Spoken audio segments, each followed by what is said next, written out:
Monohybrid experiment എന്താണെന്ന് നമുക്ക് നോക്കാം. എന്താണ് monohybrid experiment? Crossing of one pair of contrasting characters ആണ് മോണോഹൈബ്രിഡ് എക്സ്പെരിമെന്റ് എന്ന് പറയുന്നത്. ഇതിനെ മെന്റൽ ഉപയോഗിച്ച മെറ്റീരിയൽ നമ്മൾ പഠിച്ചു, പൈസം സെറ്റേവമാണ്. അപ്പൊ പയറുചെടിയിൽ അദ്ദേഹം രണ്ട് തരത്തിലുള്ള സ്വഭാവ സവിശേഷതകളാണ് ഇതിനായി സെലക്ട് ചെയ്തത്. ഒന്ന് ടോൾ പ്ലാന്റും രണ്ടാമത് ഡോർഫ് പ്ലാന്റും.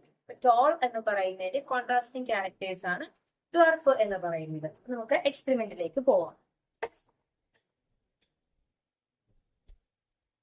Tall pea plant. Let the cross tall pea plant with the dwarf. ഈ ടോൾ പീ പ്ലാന്റിനെ അദ്ദേഹം റെപ്രസെന്റ് ചെയ്യാനായിട്ട് ഉപയോഗിച്ച ഫിനോടൈപ്പ് ആണ് ടോള്. ഇത് ജിനോടൈപ്പ് ക്യാപിറ്റൽ ടി ക്യാപിറ്റൽ ടി. ഇത് ഡ്വാർഫ്, അതായത് ഈ ഫാക്ടേഴ്സ് ഇല്ലാത്തത്, അതിനെ നമ്മൾ സ്മോൾ ലെറ്റർ കൊണ്ട് റെപ്രസെന്റ് ചെയ്യുന്നു. ഇനി ഇതൊരു ട്രൂ ബ്രീഡിംഗ് ആയിട്ടുള്ള പ്ലാന്റ് ആയിരുന്നു. എന്താണ് ട്രൂ ബ്രീഡിംഗ് എന്ന് പറഞ്ഞാൽ അദ്ദേഹം വർഷങ്ങളായിട്ട് എക്സ്പെരിമെന്റ് ചെയ്തുകൊണ്ടിരുന്നതായിരുന്നു, അല്ലെ? നീണ്ട 7 വർഷക്കാലം അദ്ദേഹം എന്റെ എക്സ്പെരിമെന്റ് നടത്തിയെന്ന് പറഞ്ഞു. അതുകൊണ്ട് തന്നെ അദ്ദേഹത്തിന് പ്യുവർ വെറൈറ്റി ആയിട്ടുള്ള ടോൾ പ്ലാന്റ് ഏതാണ് എന്നുള്ളത് നമുക്ക് സാധാരണ അറിയാം.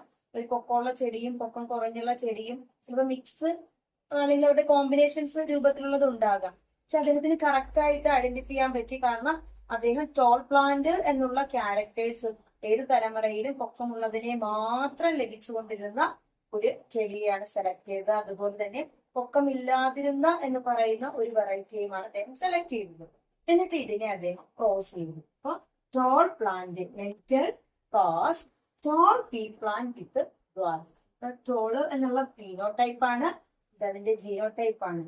ഇനി അദ്ദേഹം പറയുകയുണ്ടായി, ഈ ഒരു ജീവിയിൽ കാണപ്പെടുന്ന ഇപ്പൊ ഒരു ഇതിനെ നമ്മള് മെയിൽ അല്ലെങ്കിൽ ഫീമെയിൽ എന്ന രീതിയിൽ എടുക്കുകയാണ് എങ്കിൽ നമുക്കറിയാം, ഒരു അമ്മയിൽ കാണപ്പെടുന്ന ആ ഒരു ഫുൾ സെറ്റ് ക്രോമസോം എന്ന് പറയുന്നത് അത് ഹാപ്ലോയിഡ് ആയിട്ട് റീപ്രൊഡക്റ്റീവ് സെല്ലുകൾ മാറും എന്ന് നമ്മൾ പഠിച്ചു, അല്ലെ? അപ്പൊ അദ്ദേഹം അക്കാലത്ത് പറഞ്ഞു, ഈ പെയറായിട്ട് ഇരിക്കുന്ന ഫാക്ടേഴ്സുകൾ അല്ലെങ്കിൽ അല്ലീലുകൾ എന്ന് പറയുന്നത് ഗ്യാമേറ്റ്സുകളിലേക്ക് പോകുമ്പോൾ അത് ഹാപ്ലോയിഡ് അല്ലെങ്കിൽ ഹാഫ് ആയിട്ട് മാറുന്നു എന്ന് പറയുന്നു.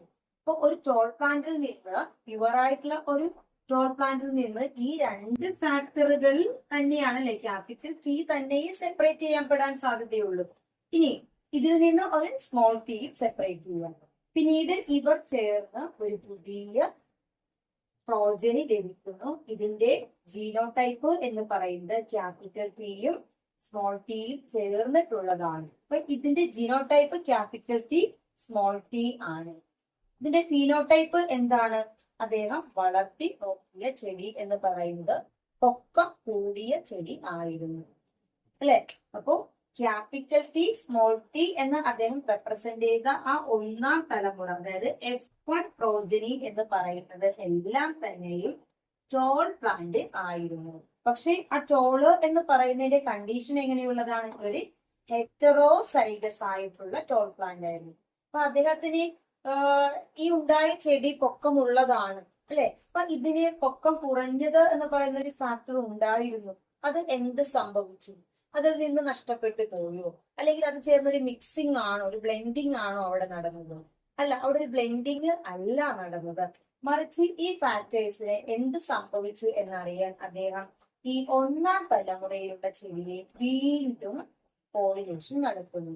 ആ പോളിനേഷനെ വിളിക്കുന്ന പേര് സെൽഫ് പോളിനേഷൻ എന്നാണ്. അതായത് ഇവിടെ നമ്മൾ ക്രോസ് പോളിനേഷൻ നടത്തിയ 2 വ്യത്യസ്ത വിഭാഗത്തിൽപ്പെട്ട സവിശേഷതകളുള്ള ചെടികളെ എടുത്ത് ക്രോസ് ചെയ്ത് ഉണ്ടാക്കിയ F1 ആയിരുന്നു എങ്കിൽ അടുത്ത തലമുറയിൽ ഇതേ F1നെ തന്നെ സെൽഫ് പോളിനേഷൻ ചെയ്യുന്നു. സെൽഫ് പോളിനേഷൻ ചെയ്ത് അദ്ദേഹം പുതിയ വിത്തുകളെ ഉണ്ടാക്കുന്നു. അങ്ങനെ എടുത്ത ആ വിത്തുകൾ അദ്ദേഹം നടുന്നു. നട്ടതിന് ശേഷം അദ്ദേഹം അതിന്റെ പൊക്കം എന്ന് പറയുന്നത് എങ്ങനെയാണെന്ന് നോക്കി. അപ്പൊ അദ്ദേഹത്തിന് മനസ്സിലായി, അദ്ദേഹത്തിന്റെ റിസൾട്ട് എന്ന് പറയുന്നത് അദ്ദേഹത്തിന് 3.25% പൊക്കം ഉള്ളത് തന്നെയാണ് കിട്ടിയത്. അതിന് ഒരെണ്ണം പൊക്കം കുറഞ്ഞതും ലഭിച്ചു. അതായത് F1 ജനറേഷനിൽ അദ്ദേഹം സെൽഫ് പോളിനേഷൻ നടത്തി. സെൽഫ് പോളിനേഷൻ നടത്തിയതിന്റെ റിസൾട്ട് എന്താണെന്ന് നമുക്ക് നോക്കാം. ക്യാപിറ്റൽ ടി സ്മോൾ ടി ആയിട്ടുള്ള ഒരു മെയിൽ പ്ലാന്റ്, അതുപോലെ തന്നെ മെയിൽ പാർട്ടും ക്യാപിറ്റൽ ടി സ്മോൾ ടി ആയിട്ട് ഒരു ഫീമെയിൽ പാർട്ടുമാണ് ഫ്യൂസ് ചെയ്യാൻ പോകുന്നത്. അപ്പോൾ ഇവിടെ എന്ത് സംഭവിക്കാം? ഇവിടെ നമുക്ക് അറിയാം രണ്ട് കണ്ടീഷനുണ്ട്, ക്യാപിറ്റൽ ടി സ്മോൾ ടി ഉണ്ട്. ഇതിൽ നിന്ന് ഇത് സെപ്പറേറ്റ് ചെയ്യപ്പെടാം, അല്ലെങ്കിൽ ഇത് സെപ്പറേറ്റ് ചെയ്യപ്പെടാം. ഇവിടെയും അതുപോലെ തന്നെ അല്ലെ. അപ്പൊ ഈ 4 എണ്ണത്തിന്റെ കോമ്പിനേഷൻസ് ആണ് ഇനി നമുക്ക് ലഭിക്കാൻ പോകുന്നത് അല്ലെ. ഈ ക്യാപിറ്റൽ ടിയും ഈ ക്യാപിറ്റൽ ടിയുമാണ് ചേരുന്നതെങ്കിൽ ഇങ്ങനെ ഉള്ള ഒരു ചെടിയാണ് ലഭിക്കുന്നത്. എന്താണ് ഇതിന്റെ ഫിനോടൈപ്പ്? അതെ, ഇതൊരു ടോൾ പ്ലാന്റ് ആണ്. ഇനി ഈ ക്യാപിറ്റൽ ടിയും ഈ സ്മോൾ ടിയുമാണ് ഫ്യൂസ് ചെയ്യുന്നതെങ്കിൽ ലഭിക്കുന്നത് ഇതും ഒരു ടോൾ പ്ലാന്റ് തന്നെയാണ് അല്ലെ, പക്ഷെ ഹെറ്ററോസൈഗസ് ആണ്. ഇനി ഈ സ്മോൾ ടി ഫാക്ടറും ഇവിടത്തെ ക്യാപിറ്റൽ ടി ഫാക്ടറുമാണ് ചേരുന്നതെങ്കിൽ നമുക്ക് ലഭിക്കുന്നത് ഒരു ക്യാപിറ്റൽ ടി സ്മോൾ ടി, അതും ഒരു ഹെറ്ററോസൈഗസ് ആയിട്ടുള്ള ടോൾ ആണ്. ഇനി ഇതിൽ നിന്ന് ഒരു സ്മോൾ ടിയും ഇവിടെ നിന്ന് ലഭിക്കുന്ന ഒരു സ്മോൾ ടിയും ആണെങ്കിൽ നമുക്ക് ലഭിക്കുന്ന ചെടി എന്ന് പറയുന്നത് അല്ലെ ഒരു ഡ്വാർഫ് പ്ലാന്റ് ആയിരിക്കും. അപ്പോ അദ്ദേഹത്തിന്റെ കാൽക്കുലേഷൻസ് ഇതുപോലെയായിരുന്നു. 4 ചെടികളിൽ അല്ലെ അദ്ദേഹത്തിന് കിട്ടിയത് എങ്ങനെയാണ്? 3 എണ്ണം പൊക്കം കൂടിയ ചെടിയും 1 എണ്ണം പൊക്കം കുറഞ്ഞത്. അപ്പൊ ഫിനോടൈപ്പ് വെച്ചിട്ട് അദ്ദേഹം ഒരു റേഷ്യോ കണ്ടെത്തി. അതിന്റെ ഒരു 3/4 എന്ന് പറയുന്നതും ടോൾ പ്ലാന്റ് ആയിരുന്നു. എന്നിട്ട് 1/4 എന്ന് പറയുന്നത് ഡ്വാർഫ് പ്ലാന്റ് ആയിരുന്നു.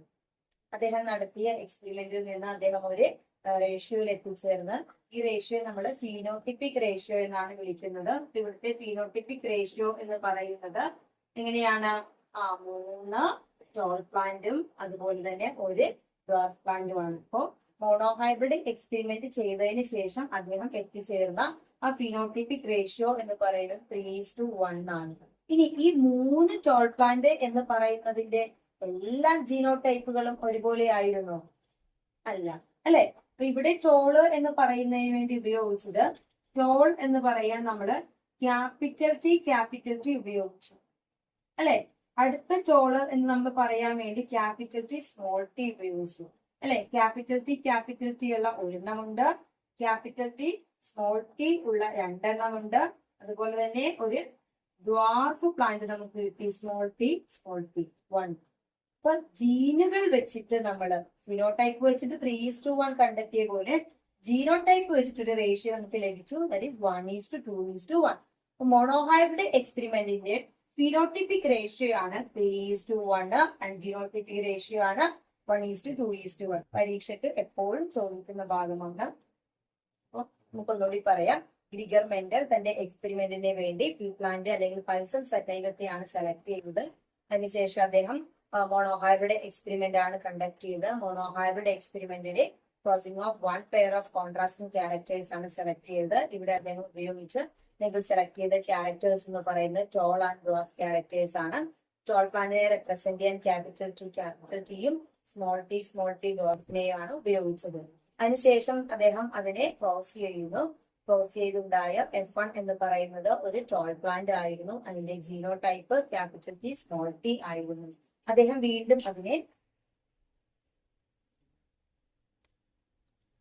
വീണ്ടും F1 ജനറേഷൻ എന്ത് ചെയ്യുന്നു? ക്രോസ് പോളിനേഷൻ നടത്തുന്നു. അങ്ങനെ ക്രോസ് പോളിനേഷൻ നടത്തിയതിനു ശേഷം അദ്ദേഹത്തിന് ഒരു F2 ജനറേഷൻ ലഭിക്കുകയുണ്ടായി. ഈ F2 ജനറേഷൻ എന്ന് പറയുന്നത് 3 ടോൾ പ്ലാന്റും ഒരു ഡ്വാർഫ് പ്ലാന്റും ആയിരുന്നു. അപ്പൊ അദ്ദേഹം ഒരു റേഷ്യോയിൽ എത്തിച്ചേർന്നു, ദാറ്റ് ഈസ് ഫിനോടിപ്പിക് റേഷ്യോ 3:1 ആണെന്നും അതുപോലെ തന്നെ അതിന്റെ ജിനോടൈപ്പിക് റേഷ്യോ എന്ന് പറയുന്നത് 1:2:1 ആണ്. അപ്പൊ അദ്ദേഹം നടത്തിയ ഓരോ എക്സ്പെരിമെന്റുകളിലും ഇത് തന്നെയാണ് അദ്ദേഹത്തിന് കിട്ടിക്കൊണ്ടിരുന്ന റിസൾട്ട് എന്ന് പറയുന്നത്. അപ്പൊ അദ്ദേഹം ഇതിന് 2 പുതിയ വാക്കുകൾ അദ്ദേഹം ഉപയോഗിച്ചു. 1ാം തലമുറയിലും അദ്ദേഹത്തിന് ലഭിച്ച എക്സ്പ്രസ് ചെയ്യപ്പെട്ട ആ ക്യാരക്ടേഴ്സിന് അദ്ദേഹം ഇവിടെ പറഞ്ഞു ഡോമിനന്റ് ക്യാരക്ടർ എന്നും എക്സ്പ്രസ് ചെയ്യാതിരുന്ന ക്യാരക്ടേഴ്സിനെ റെസസീവ് ക്യാരക്ടേഴ്സ് എന്ന് വിളിച്ചു. അപ്പോ F1 ജനറേഷനിൽ ടോള് എന്ന് പറയുന്ന ക്യാരക്ടർ അവിടെ ഡോമിനന്റ് ആവുകയും ഡ്വാർഫ് എന്ന് പറയുന്നത് അവിടെ റെസസീവ് ആവുകയും ചെയ്തു. എന്നാൽ ഈ റെസസീവ് ക്യാരക്ടേഴ്സ് അത് അവിടെ നിന്ന് പൂർണ്ണമായി നഷ്ടപ്പെട്ടു പോയി എന്നാണോ? അല്ല, അത് ആ ക്യാരക്ടേഴ്സ് അവിടെ എവിടെയോ ഉണ്ട്. അത് അടുത്ത ഒരു തലമുറയിൽ എവിടെയെങ്കിലും അത് എക്സ്പ്രസ് ചെയ്യപ്പെടാം അല്ലെ. നമുക്കും അറിയാം, നമ്മളിലും അങ്ങനെ തന്നെയാണ്. എല്ലാ സവിശേഷതകളും ചിലപ്പോൾ ഒന്നാം തലമുറയിൽ കാണപ്പെടുന്നതില്ല. ചിലപ്പോൾ നമ്മൾ പറയും ചില ക്യാരക്ടേഴ്സുകൾ നമ്മുടെ പാരന്റ്സിൽ നിന്നായിരിക്കില്ല, ഗ്രാൻഡ് പാരന്റ്സിൽ നിന്ന് കാണിക്കുന്ന ക്യാരക്ടേഴ്സുകളും എക്സ്പ്രസ് ചെയ്യപ്പെടാം. അപ്പോൾ അങ്ങനെ ചെയ്യപ്പെടുന്ന ആ ക്യാരക്ടേഴ്സ്, ഹിഡൻ ക്യാരക്ടേഴ്സ് ഒരുപക്ഷെ അടുത്ത ജനറേഷനിൽ എവിടെ വേണമെങ്കിലും എക്സ്പ്രസ് ചെയ്യപ്പെടാം. ഓക്കെ, ഇനി അദ്ദേഹം നടത്തിയ ഈ എക്സ്പെരിമെന്റുകളിൽ ഈ F2 ജനറേഷനെ കണ്ടെത്താൻ നമ്മൾ ഇതുപോലെ ഒരു ക്രോസിംഗ് ആണ് നടത്തിയത്. പക്ഷെ ഇത് കുറച്ച് ബുദ്ധിമുട്ടായതുകൊണ്ട് തന്നെ പിന്നീട് അദ്ദേഹത്തിന് ഈ ഒരു കാൽക്കുലേഷൻസിന് വേണ്ടിയിട്ട് പിന്നീട് റെജിനാൾഡ് സി പന്നറ്റ് എന്ന് പറയുന്ന ഒരു സയന്റിസ്റ്റ് അദ്ദേഹം ഈ കാര്യങ്ങളെല്ലാം ഒരു മാത്തമാറ്റിക്കൽ ആയിട്ട് റെപ്രസെന്റ് ചെയ്യാൻ ഒരു സ്ക്വയർ കണ്ടുപിടിച്ചു. അപ്പോൾ വളരെ വേഗത്തിൽ ഈ പറയുന്ന F2 ജനറേഷൻ നമുക്ക് കണ്ടെത്താൻ പറ്റും. ആ സ്ക്വയറിനെ വിളിക്കുന്ന പേരാണ് പന്നറ്റ് സ്ക്വയർ. ഓക്കെ,